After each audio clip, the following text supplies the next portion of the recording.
Hello everyone, good morning. कैसे हैं आप लोग। तो एलटी ग्रेड, जीआईसी प्रवक्ता और जीडीसी के लिए फ़िलहाल नेक्स्ट एग्ज़ाम बहुत ही करीब है और इसी परीक्षा के लिए बहुत ही सावधानी से चुने गए 40 प्रश्न आपके सामने मैं रख रहा हूं। सारे प्रश्न बहुत ही ज़रूरी है दोस्तों, और एक भी प्रश्न आपका छूटना नहीं चाहिए। सारे प्रश्न उत्तर प्रदेश लोक सेवा आयोग की विभिन्न परीक्षाओं में बहुत बार पूछे गए हैं, इसलिए सभी प्रश्नों को ध्यान से आपको देखना है। और बिल्कुल दोस्तों, इसकी जो पीडीएफ है ये आपको पेड ग्रुप पे मिल जाएगी, और इसका रिवीजन भी एग्ज़ाम से पहले बहुत ज़रूरी है कि आप इसका रिवीजन कर लें।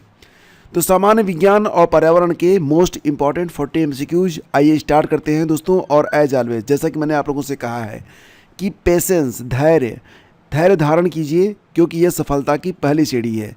तो पूरे पेशेंस के साथ आपकी परीक्षा शुरू हो रही है, और देखते हैं कि अंतिम 40वें प्रश्न तक कौन चलता है हमारे साथ। चलिए शुरू करते हैं। पहला क्वेश्चन है, which of the following process is responsible for the green house effect. बहुत ही अच्छा प्रश्न। बताइए कि कौन सी प्रक्रिया ग्रीन हाउस प्रभाव के लिए उत्तरदायी है। आपके ऑप्शन में है absorption and re emission of infrared radiation, यानी कि जो इंफ्रारेड रेडिएशन होता है, औरक्त विकिरण, तो इसका अवशोषण और पुनः उत्सर्जन, या फिर रिफ्लेक्शन ऑफ सोलर रेडिएशन, सौर विकिरण का परावर्तन, एब्जॉर्प्शन ऑफ यूवी रेज, या फिर स्कैटरिंग ऑफ लाइफ। तो दोस्तों इसका आंसर बताइए फटाफट। इसका आंसर आप गेस करेंगे तो सही आंसर दोस्तों बनेगा विकल्प ए, absorption and re emission of infrared radiation, यानी कि ग्रीन हाउस गैसें इंफ्रारेड अवशोषित करती हैं, और यही वजह होती है कि ग्रीन हाउस इफेक्ट वो हमारी धरती के चारों तरफ क्रिएट हो जाता है। अगला क्वेश्चन है, which vitamin is synthesized in human body by the ultraviolet radiation, यानी कि पराबैंगनी विकिरण द्वारा मानव शरीर में किस विटामिन का संश्लेषण होता है। तो दोस्तों इसका option vitamin A, vitamin C, vitamin D और विटामिन के में से सही आंसर होगा। जी हाँ दोस्तों, बिल्कुल आपने सही गेस किया है। इसका उत्तर विकल्प सी है, यानी कि विटामिन डी।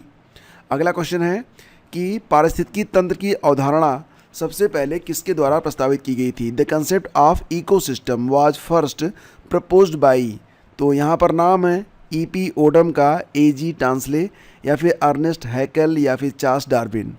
सही आंसर अगर आप गेस करेंगे दोस्तों तो इसका आंसर आएगा जी हाँ एजी टांसले। और ये जो पारिस्थितिकी तंत्र यानी कि इकोसिस्टम के बारे में उन्होंने बताया था, तो कब बताया था, तो 1935 में। ठीक है ना। अगला क्वेश्चन देखते हैं कि which of the following is an example of A primary pollutant. कौन सा प्राथमिक प्रदूषक का उदाहरण है।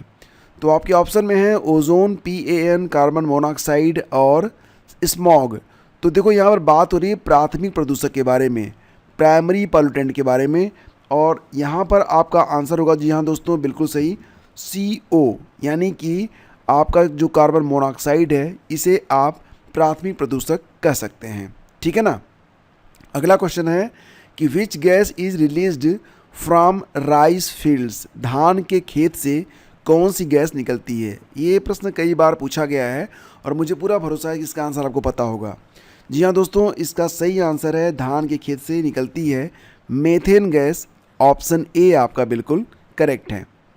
आपका अगला क्वेश्चन है कि बायोमैग्निफिकेशन रेफर्स टू, यानी कि बात हो रही है यहाँ पर जैव आवर्धन के बारे में। जैव आवर्धन दैट इज बायोमैग्निफिकेशन का तात्पर्य क्या है। पहला ऑप्शन है इंक्रीज इन पॉल्यूटेंट कंसंट्रेशन, प्रदूषक की सांद्रता में वृद्धि। दूसरा ऑप्शन है इंक्रीज इन ऑर्गेनिज्म साइज, यानी कि जीव के आकार में वृद्धि। तीसरा है अल्गोल ग्रोथ, यानी कि शैवाल की वृद्धि। चौथा है जैव विविधता की हानि। दोस्तों इसमें सही आंसर आपका बनेगा विकल्प ए, इंक्रीज इन पॉल्यूटेंट कंसंट्रेशन। मतलब इससे क्या होता है कि खाद्य श्रृंखला में विष की मात्रा जो है बढ़ जाती है। Toxic concentration increases up in the chain. ठीक है ना। अगला क्वेश्चन होगा कि which is the hardest part of human body. मानव शरीर का सबसे कठोर भाग कौन सा होता है। चलिए बताइए कि मानव शरीर का सबसे कठोर भाग बोन है, इनामेल है, खोपड़ी है, या फिर उपास्थि है। और दोस्तों इसमें सही आंसर क्या बनेगा। जी हाँ इनामेल। इनामेल ये मानव शरीर का सबसे कठोर भाग होता है, ये आप ध्यान रखिएगा। इनामेल सबसे कठोर टिश्यू माना जाता है। आपका अगला क्वेश्चन है कि Kyoto protocol is related to. Kyoto protocol का संबंध किससे है। और ये प्रश्न बहुत बार पूछा गया दोस्तों। क्योटो प्रोटोकॉल ये आया था 1997 में, और इसका जो टारगेट होता है वो होता है ग्रीन हाउस गैसेज, ठीक है ना। तो green house gases that is option B climate change, यानी कि विकल्प बी आपका करेक्ट है। क्योटो ग्रीन हाउस गैसों के लिए है, यह वेटलैंड, हजार्डस वेट्स या फिर ओजोन डिप्लेशन के बारे में नहीं है। विकल्प बी आपका यहाँ पर करेक्ट है। अगला क्वेश्चन है, ऑप्टिकल फाइबर किस सिद्धांत पर कार्य करता है? तो आंसर बताइए, टोटल इंटरनल रिफ्लेक्शन या फिर रिफ्रैक्शन या फिर स्कैटरिंग या फिर इंटरफेरेंस। और सही आंसर जी हाँ दोस्तों विकल्प ए है, टोटल इंटरनल रिफ्लेक्शन पर, यानी कि पूर्ण आंतरिक परावर्तन पर ऑप्टिकल फाइबर काम करता है। Which is an in situ method of biodiversity conservation. कौन सा स्वस्थाने, स्वस्थाने इन सीटू मतलब कि उसी के स्थान पर उसको संरक्षित कर दिया जाए। तो स्वस्थानीय संरक्षण की विधि कौन सी है? बॉटनिकल गार्डन, नेशनल पार्क, जू या फिर सीड बैंक। दोस्तों सीड बैंक हो, जू हो, यहाँ पर आप चीज़ों को ला कर संग्रहित करते हैं, उसको उसी के स्थान पर आप संग्रहित नहीं करते हैं। इसमें सही जवाब क्या बनेगा? तो दोस्तों यहाँ पर आंसर बनेगा नेशनल पार्क, यानी कि एक ऐसी जगह बनाई जाती है जहाँ पर वहाँ की जो जैव विविधता है, वहाँ पर जो जीव हैं, जो जीव जंतु हैं, उनको वहीं पर सुरक्षित कर दिया जाता है। तो इसका आंसर बनेगा नेशनल पार्क प्रोटेक्ट हैबिटेट, राष्ट्रीय उद्यान आवास की रक्षा करते हैं। That is option B is your correct answer. अगला क्वेश्चन है, the blue colour of the sky is due to. आकाश का नीला रंग किसके कारण होता है? तो दोस्तों इसमें जो विकल्प है कौन सा सही होगा बताइए आप। और सही आंसर बनेगा जी हाँ दोस्तों विकल्प ए, रेलिंग स्कैटरिंग। ऑप्शन ए आपका यहाँ पर करेक्ट है। नीले प्रकाश का कारण क्या होता है? रेले प्रकीर्णन, ठीक है ना। और इसके बाद अगला क्वेश्चन है कि किस ग्रंथि को मास्टर ग्रंथि कहा जाता है? थायराइड, एड्रिनल, पिट्यूटरी या फिर पैंक्रियाज। दोस्तों यहाँ पर जो पिट्यूटरी ग्रंथि है इसको हिंदी में क्या कहते हैं? इसको हिंदी में कहते हैं पीयूष ग्रंथि, ठीक है ना। और ये ब्रेन में पाई जाती है। तो पीयूष ग्रंथि अन्य ग्रंथियों को नियंत्रित करती है, तो इसे ही कहते हैं मास्टर ग्लैंड, ठीक है ना। मास्टर ग्लैंड क्या है? Pituitary gland is known as master gland. अगला क्वेश्चन है कि अम्ल वर्षा किसके कारण होती है? Acid rain is caused by. तो कार्बन डाइऑक्साइड और नाइट्रोजन, ये तो होता नहीं, या फिर N2O नाइट्रस ऑक्साइड और sulphur dioxide, CO and CO2, O3 and CO2। और सही आंसर बनेगा दोस्तों जी हाँ विकल्प बी, यानी कि नाइट्रस ऑक्साइड और सल्फर डाइऑक्साइड के कारण होती है आपकी एसिड रेन, ठीक है ना। एसिड रेन होता है नाइट्रस ऑक्साइड, N2O और SO2 की वजह से। विकल्प बी आपका यहाँ पर करेक्ट है। अगला क्वेश्चन है, which of the following is used in pencil lead. Pencil lead में किसका उपयोग किया जाता है? दोस्तों आंसर क्या बनेगा? लीड, ग्रेफाइट, चारकोल या सिलिकॉन। सही आंसर बनेगा दोस्तों जी हाँ बिल्कुल सही आप जा रहे हैं। सही आंसर है विकल्प बी, पेंसिल लीड में आप प्रयोग करते हैं ग्रेफाइट का। तो विकल्प बी आपका बिल्कुल करेक्ट है। ग्रेफाइट यह कार्बन का अपरूप है, यानी कि एलोट्रोप कहा जाता है इसे, allotrope of carbon. Graphite is an allotrope of carbon. Graphite carbon का अपरूप माना जाता है, माना क्या जाता है ही है, ठीक है। अगला क्वेश्चन है कि the concept of biodiversity hot spots was given by. जैव विविधता हॉट स्पॉट की अवधारणा किसने दी थी? तो दोस्तों यहाँ पर जो 15वां क्वेश्चन है इसका आंसर बनेगा नॉर्मन मेयर्स। और इन्होंने कब दिया था? तो 1988 में, 1988 में, यानी कि विकल्प ए आपका यहाँ पर करेक्ट है, याद रखिएगा। और देखो फ्रेंड्स, अगर ये सीरीज़ आपको अच्छी लग रही है तो प्लीज़ वीडियो को लाइक और शेयर जरूर कीजिएगा। पेड ग्रुप से अगर आप जुड़ना चाहते हैं तो आप डिस्क्रिप्शन चेक कर सकते हैं, और पेड ग्रुप में आपकी पूरी सहायता की जाती है, आपको हर लेक्चर की PDF भी प्रोवाइड की जाती है। कौन सा ईंधन न्यूनतम पर्यावरणीय प्रदूषण का कारण बनता है? Which fuel causes minimum environmental pollution. Minimum की बात हो रही दोस्तों, न्यूनतम पर्यावरणीय प्रदूषण का कारण बनता है तो डीजल, कोल, हाइड्रोजन या फिर केरोसिन। और सही आंसर है हाइड्रोजन, यानी कि विकल्प सी आपका करेक्ट है। हाइड्रोजन से केवल क्या बनता है? जल बनता है। तो विकल्प सी आपका यहाँ पर सही आंसर है। अगला क्वेश्चन है, निकट दृष्टि दोष दैट इज मायोपिया को किसके द्वारा ठीक किया जाता है? तो कन्वेक्स लेंस, कनकेव लेंस या फिर सिलिंड्रिकल लेंस या फिर बाईफोकल लेंस। और सही आंसर होगा दोस्तों यहाँ पर अपसारी लेंस, यानी कि कनकेव लेंस। ये विकल्प बी आपका यहाँ पर करेक्ट है। Myopia needs diverging lens, that is concave lens, तो विकल्प बी आपका करेक्ट है। अगला क्वेश्चन है कि which layer of the atmosphere contains the ozone layer. ये प्रश्न मैं आपको कई बार पढ़ा भी चुका हूँ, तो यहाँ पर भी ये प्रश्न आ गया है, वायुमंडल की किस परत में ओजोन परत होती है। तो ये पहली परत में नहीं होती, दूसरी परत में होती है। दूसरी परत में यहाँ पर रहती है। पहली परत ये ट्रोपोस्फियर है, दूसरी परत कौन सी है, स्ट्रेटोस्फियर है। यानी कि 18 का जो विकल्प बी है ये आपका करेक्ट है। और ये 15 से 30 किलोमीटर जो पृथ्वी से ऊंचाई है, 15 से 30 किलोमीटर के बीच में यह रहती है। दोस्तों अगला क्वेश्चन है, heavy water is used in nuclear reactor as. परमाणु रिएक्टरों में भारी जल का उपयोग किसके रूप में किया जाता है। तो दोस्तों फ्यूल के रूप में तो बिल्कुल नहीं होता है, तो फिर किसके रूप में होता है ये, आइए देखते हैं। कूलेंट के रूप में होता है, ये भी नहीं होता है। मॉडरेटर के रूप में होता है। जी हाँ दोस्तों, विकल्प सी आपका यहाँ पर बिल्कुल करेक्ट है। तो भारी जल को इंडिकेट करते हैं D2O से, और ये जो आपकी परमाणु भट्टियाँ होती हैं, परमाणु रिएक्टर होते हैं, उसमें यह मॉडरेटर के रूप में काम करता है। मॉडरेटर मतलब इसको हिंदी में क्या कहेंगे आप, तो मंदक कहेंगे, ठीक है, मंदक। ये प्रक्रिया को क्या करता है, धीमी करता है।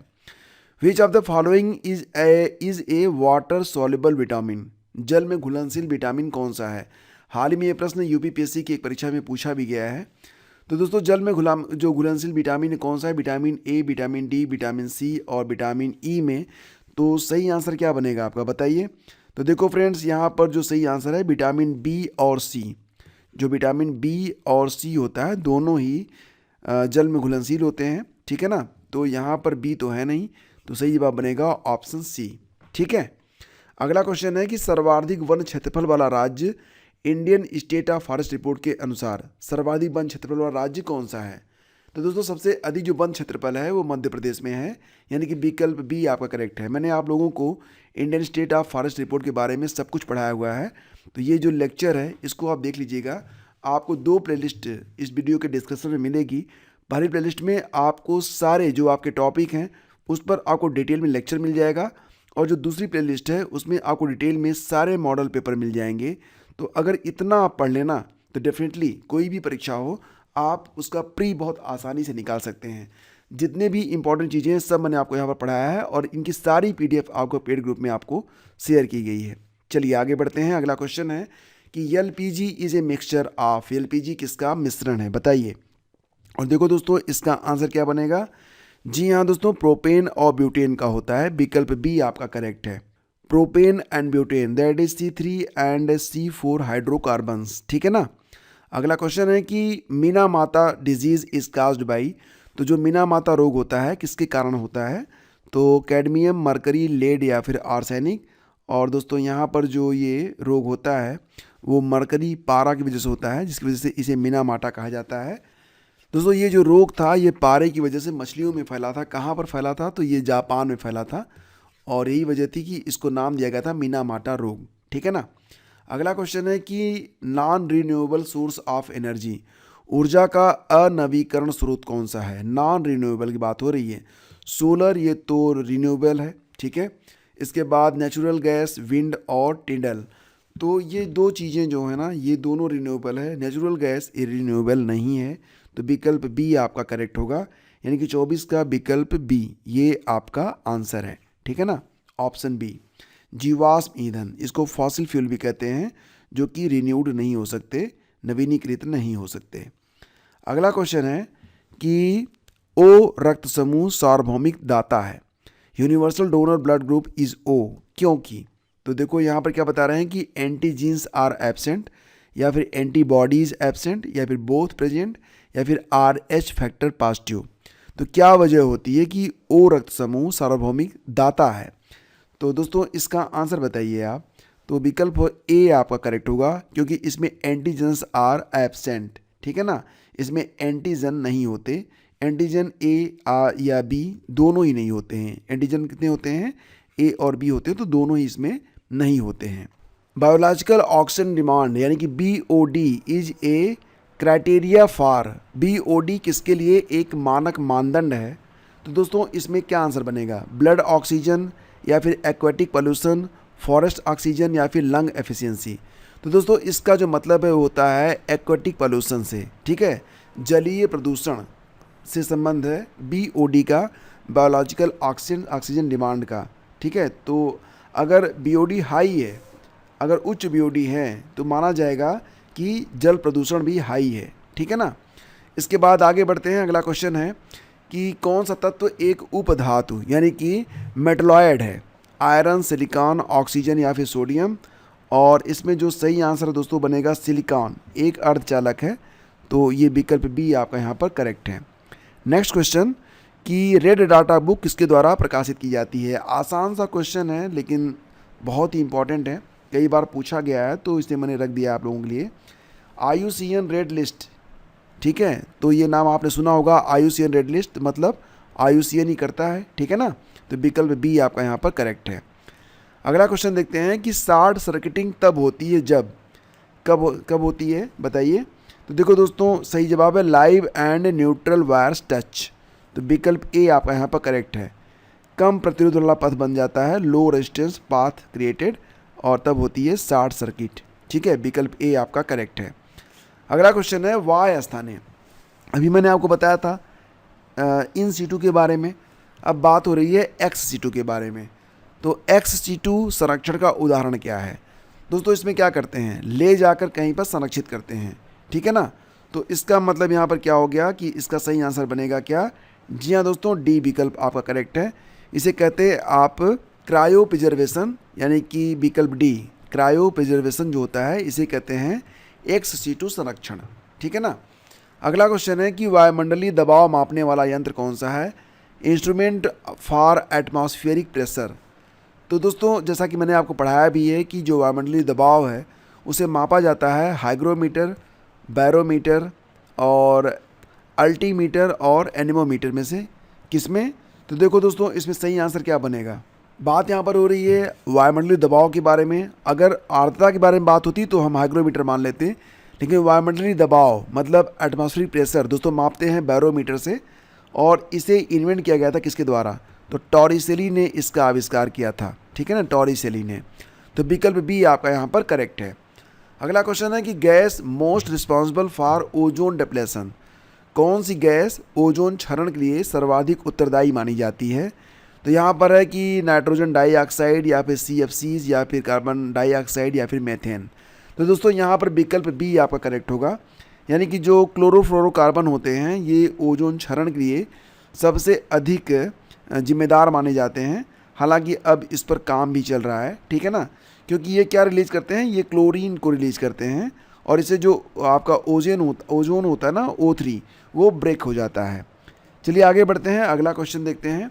ह्यूमन ब्लड इज स्लाइटली, मानव रक्त थोड़ा कैसा होता है। एसिडिक होता है, बेसिक होता है, न्यूट्रल होता है या फिर हाईली एसिडिक होता है। तो दोस्तों यहाँ पर मानव रक्त के बारे में बात हो रही है जो कि नेचर में थोड़ा सा अल्कलाइन होता है, यानी कि विकल्प बी आपका यहाँ पर करेक्ट है। और मानव रक्त जो होता है इसकी जो pH वैल्यू होती है दोस्तों ये 7.4 आती है। ठीक है ना, तो इसलिए इसे थोड़ा सा बेसिक या कि अल्कली माना जाता है। तो विकल्प बी आपका करेक्ट है। अगला क्वेश्चन है कि यहाँ पर देखिए जैव निम्नीकरण प्रदूषक, यानी कि बात हो रही है बायोडिग्रेडेबल पॉल्यूटेंट के बारे में, कौन सा है। तो ऑप्शन में प्लास्टिक, DDT या फिर सीवेज या फिर मरकरी। तो जैव निम्नीकरण बायोडिग्रेडेबल कौन सा है। प्लास्टिक नहीं कर सकते आप, DDT नहीं कर सकते आप, मरकरी नहीं कर सकते, सीवेज आपका सही आंसर है। विकल्प सी आपका यहाँ पर करेक्ट है। 34 का सी ऑप्शन। सूक्ष्म जीवों द्वारा अपघटित होने वाला जो कचरा होता है उसे कहते हैं बायोडिग्रेडेबल, ये आप जानते ही हैं। अगला क्वेश्चन आपका है कि सूर्य की ऊर्जा किसके द्वारा उत्पन्न होती है। न्यूक्लियर फिशन होता है या फिर न्यूक्लियर फ्यूज़न होता है, ऑक्सीडेशन होता है या फिर आयनाइजेशन होता है। तो दोस्तों यहाँ पर जो सही जवाब है बनेगा विकल्प बी, न्यूक्लियर फिशन होता है सूर्य में जिसकी वजह से सूर्य की ऊर्जा उत्पन्न होती है। तो विकल्प B is your correct answer. अगला क्वेश्चन है Montreux record is related to. ये बहुत ही इंपॉर्टेंट है दोस्तों और इसका संबंध मैं आपको बता देता हूँ किससे है, पहले तो आप गैस करो। मॉन्ट्रिक्स रिकॉर्ड इसका जो संबंध है ये इंडेंजर्ड स्पीसीज से है, वो प्रजातियाँ जो कि खतरे में हैं, या फिर थ्रेटेंड वेटलैंड्स हैं। ठीक है ना, और या फिर आपका जो विकल्प है कि फॉरेस्ट फायर्स या फिर ग्लोबल वार्मिंग। तो दोस्तों याद रखना कि जो भी वेटलैंड्स हैं जो खतरे में हैं उन्हें जो है मॉन्ट्रिक्स रिकॉर्ड से जोड़ा जाता है। तो विकल्प बी आपका यहाँ पर करेक्ट है। ठीक है ना, तो विकल्प बी रामसर कन्वेंशन का यह एक हिस्सा है मॉन्ट्रिक्स रिकॉर्ड। तो विकल्प बी आपका यहाँ पर करेक्ट है। अगला क्वेश्चन है कि नॉट ए फंडामेंटल यूनिट, कौन सी मूल इकाई नहीं है? मीटर, किलोग्राम, वाट या फिर सेकंड में कौन सी है जो कि मूल इकाई नहीं है दोस्तों? तो इसमें सही जवाब बनेगा वाट, ठीक है ना। वाट जूल पर सेकंड, तो मतलब वाट को इसको अगर आप तोड़ सकते हैं ना तो मूल इकाई तोड़ी नहीं जा सकती, ये जूल पर सेकंड में तोड़ी जा सकती है, तो वाट को आप ये डेराइव्ड यूनिट मानेंगे, ठीक है। तो विकल्प सी आपका करेक्ट है। अगला क्वेश्चन है कि इकोलॉजिकल नीच रेफर्स टू, जो पारिस्थितिक निकेत है दोस्तों, इकोलॉजिकल नीच कहते हैं इसे, इसका तात्पर्य क्या है? तो दोस्तों इसमें जो विकल्प बी है फंक्शनल रोल, यही होता है आपका पारिस्थितिक निकेत, ठीक है ना। तो ऑप्शन बी आपका इसमें करेक्ट है। और अगला क्वेश्चन आपका होगा कि used as a food preservative, खाद्य परिरक्षक के रूप में उपयोग में लाया जाता है सोडियम कार्बोनेट को, सोडियम क्लोराइड को, पोटेशियम परमैंगनेट को या फिर sodium benzoate. Your correct answer is option B, ठीक है ना। और ये देखिए आपका अंतिम प्रश्न है 10% law was given by, 10% law किसने दिया था? तो आपके ऑप्शन में 4 ऑप्शन है और सही आंसर बिल्कुल आपको देना है दोस्तों। और ये प्रश्न मैं आप लोगों के लिए छोड़ता हूँ और मुझे पूरा भरोसा है कि इसका आंसर आप सभी को पता है, तो प्लीज़ इसका आंसर करिएगा। ये सेशन आपको कैसा लगा कमेंट करके आप ज़रूर बताइएगा। और साथ ही साथ हम मिलते हैं आपसे अगले वीडियो में। अगर आप पेड ग्रुप ज्वाइन करना चाहते हैं तो डिस्क्रिप्शन चेक कर लेना। Please do like and share.